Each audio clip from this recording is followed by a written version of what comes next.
Kui me alustasime 2015 aastal magneesiumitoodete müügiga, siis meil ei olnud oma kaubamärki.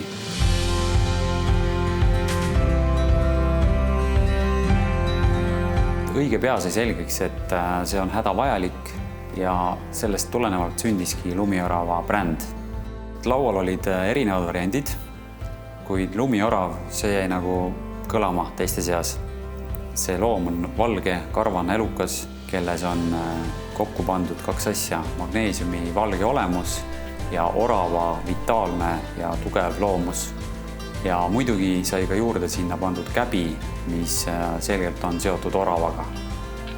Esialgu me registreerisime selle kaubamärgi ainult Eestis, aga siis saime aru, et me tahame tegeleda ka ekspordiga ja registreerisime kaubamärgiga Euroopa Liidus.